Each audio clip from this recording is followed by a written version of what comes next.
अहमदाबादच्या विमान अपघाताच्या नंतर नागरी उड्डाण नियामक संस्था अर्थातच डीजीसीएनं बोईंग 7878 आणि 7879 या श्रेणीमधल्या सर्व विमानांच्या अतिरिक्त देखभाल आणि तपासणीचे आदेश जारी केलेत। उड्डाण करण्यापूर्वी प्रत्येक विमानाची 7 निकषांवरती तपासणी करणं हे बंधनकारक असेल।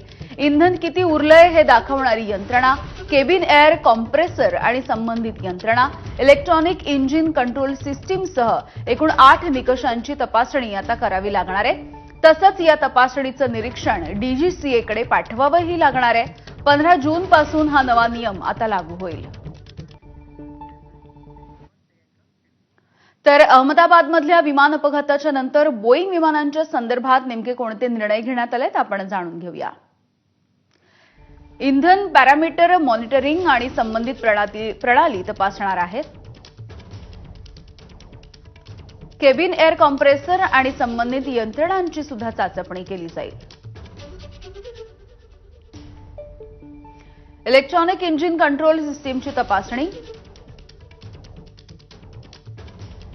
इंधन चालित अॅक्युएटर आणि फ्युएल सिस्टीम यांची सुद्धा बारकाईने तपासणी, हायड्रॉलिक प्रणालीची स्थिती नेमकी काय ते सुद्धा तपासली जाईल। टेक ऑफ पॅरामीटर्सचा आढावा घेतला जाईल। पॉवर ॲश्युरन्स चेक पुढील 2 आठवड्यांमध्ये पूर्ण करणं हे अनिवार्य आहे। 15 दिवसांमध्ये झालेल्या तांत्रिक बिघाडांच्या पुनरावलोकनाच्या नंतरच देखभालाची प्रक्रिया पूर्ण होईल।